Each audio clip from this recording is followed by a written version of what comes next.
What's up, guys? Runner Poker here, and today we're playing 2-5 No Limit Texas Hold'em at the Daytona Beach Racing and Card Club. We're into the game for $800. Let's run it up. First hand we're getting into here on the must move. We're looking down at pocket sixes in the small blind. Hijack limps, button makes it 20. I decide to call with a pocket pair, big blind calls, and the hijack limper calls. So four of us out of position, 80 in. That doesn't all matter because we find middle set on 9-6-3. Let's go. I check, and it checks to the button, who continues for 35. I call, trying to rope in some more opponents to make the call, and we get one more caller. The turn brings the ace of clubs. This could either be a really good card or a really bad card. Good, because if someone connected with it, we're getting paid off. Or bad, because if no one connected with it, it's probably going to kill our action. I check to play and flow, but everyone checks as well. The river is the same deal. It's a king. I'm picking up the aggression now, though, and I bet 100. And unfortunately, we don't get any more value with our set. Nevertheless, we're taking in the first pot that we played, so it's only up from here, right?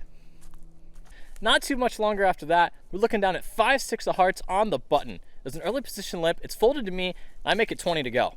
The big blind calls, but then the limper folds. So heads up, 45 in position, we get a board of Jack-8 Jack, one heart. We've got some backdoor draws, but we've got the betting lead. They check, and we c-bet 20. Shouldn't take much to blow them off a hand here since the board isn't that connected. Nevertheless, they make the call. The turn card is a 7. Now we're open-ended and can keep firing. Big blind checks, we bet 65. They make the call again, which is a little more concerning. The river is a very interesting brick. It's an 8. They check, and now we've got a decision to make. Do we fire? Well, if you know me, I hate firing bluffs on double-paired boards since we're not really going to be getting many folds in live 2-5. I decided to give up and surrender, and they show us pocket 10s, and they probably weren't going to fold that. Moving right along, trying to keep our spirits high, we've got king 10 offsuit in the cutoff. There's an early position limp. I bump it up to 25. The small blind calls and the limper calls. So three ways, 80 in position. We get a board of 10-5-4. We've got a decent top pair. It checks to me, and I c-bet 35. Turns out we've got some non-believers, as both of our opponents make the call one after another. Turn card brings a 4 of diamonds. Interestingly, after the small blind checks, the early position player picks up the aggression right away and bets 60. I'm not folding top pair here, so I make the call, and the small blind folds. The final card we see isn't one we particularly like. It's a jack. Puts an overcard to our 10. Once again, the early position player bets 60, and I'm not going to give him credit for a jack, so at least there's that, but they could be betting on the 4 because they have a 4. Gosh, I don't know. It's a decent price. I've got a decent marginal made hand. I pay it off. I make the call. I don't exactly remember what they had, but they did show a 4, so we were behind trips. I could have just taken that as a sign and folded, but I don't know. Maybe I'm just a fish. And now, my friends, it is time to clarify what I mean by the price of aggression. There's an under-the-gun straddle. It folds to me on the button with Jack 7 of spades. Not bad. I'll get in there. I call. As do both of the blinds, small blind and big blind both call. And then the straddler, who doesn't like fun, raises it to 35. I mean, I'm in position. It's only one more chip to me, so I make the call, as does the small blind. So three ways, in position, we get a board of 9-8-4 2 spades. We've got quite the draw. Small blind checks, the straddler c-bets 65, and I'm not going to let this pot go lightly. I raise it up on the flop to 200 with my draw. Small blind folds, and the undergun player calls. The turn, unfortunately, is the 3 of clubs. Really just the biggest brick, doesn't give me any more equity. The undergun player does decide to check, and I'm going to take this free card to see if I can improve on the river. Unfortunately, we don't improve. The river is another brick. It's the 4 of diamonds. The undergun checks again, though.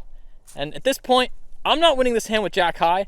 I think it's time to put in the bluff. There's a lot in there, and I know I'm going to have to bet big if I want to win it with Jack high. So I bet 300 as a complete Jack high airball river bluff. And what I don't like to see is we pretty much almost got snap called by pocket kings. So yikes.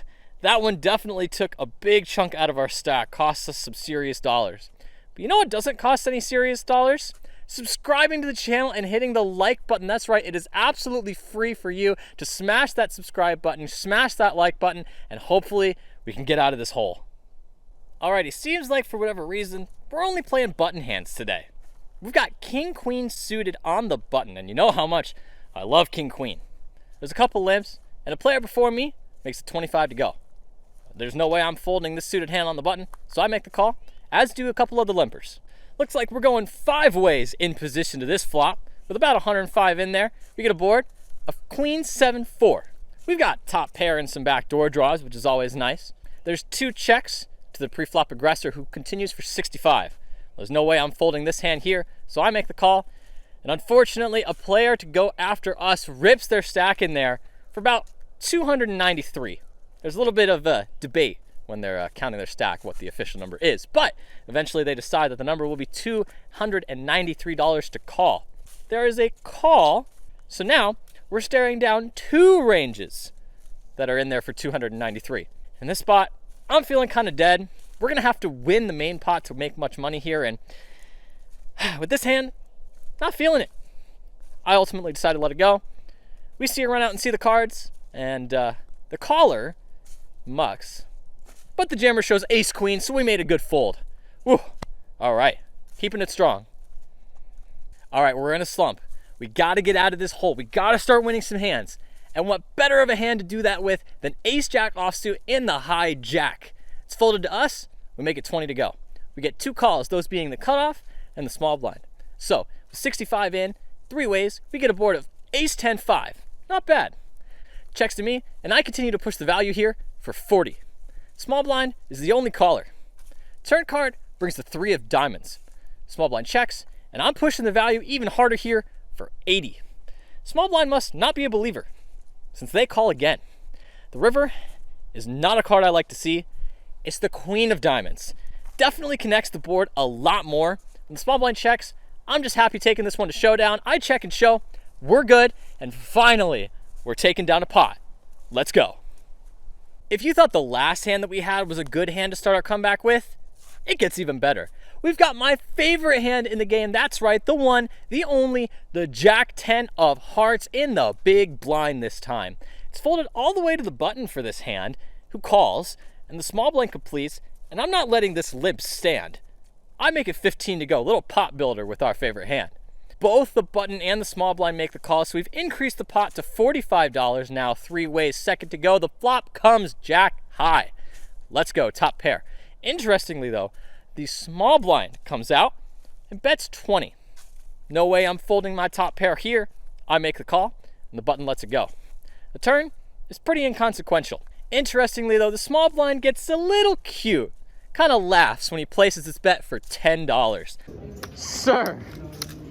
Oh my God, I'm getting roped along. I'm definitely not letting go for this price after calling 20 on the flop.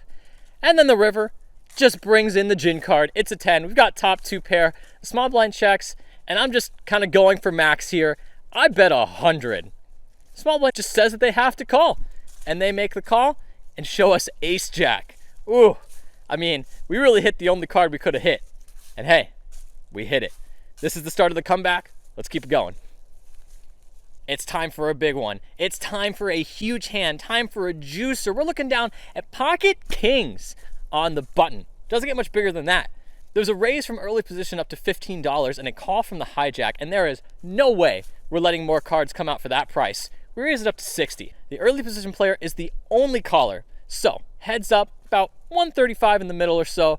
The flop comes king high, which is fantastic. Don't get me wrong, but it could not be more scary of a board as it comes king, queen, 10, all diamonds.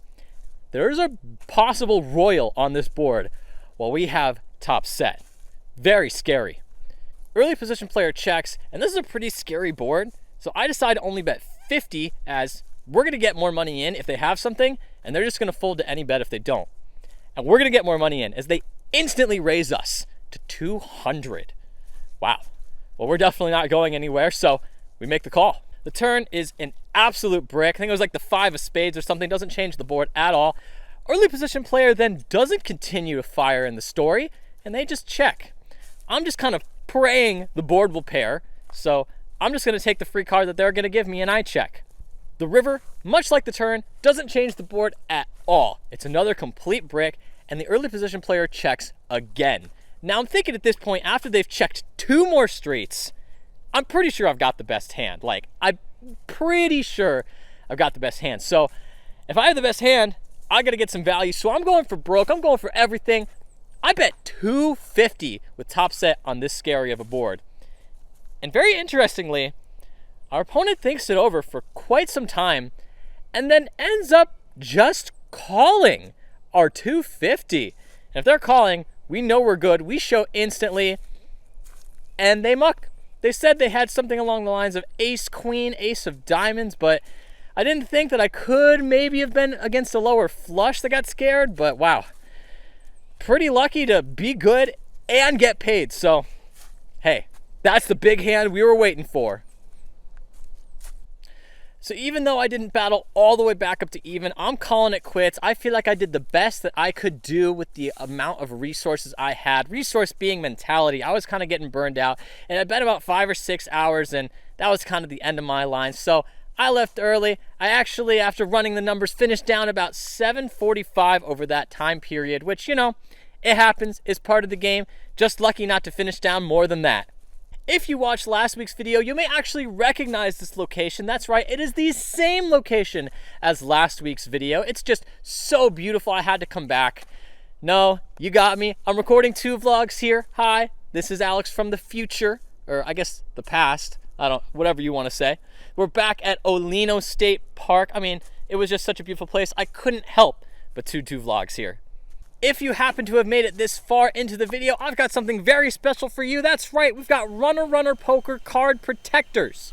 I am very excited to announce our new Runner Poker card protectors designed by none other than yours truly. That's right, I designed these card protectors myself such that they could be 3D printed. So they are fully 3D printed with a chip inside of them, so they have some weight and feel like a true, real card protector. Now, before they're commercially available, we're doing a giveaway for a little bit, 1 per video, and how the giveaway works is once this video reaches precisely 350 likes, the comment with the most likes will receive a free complimentary shipping included Runner Poker card protector.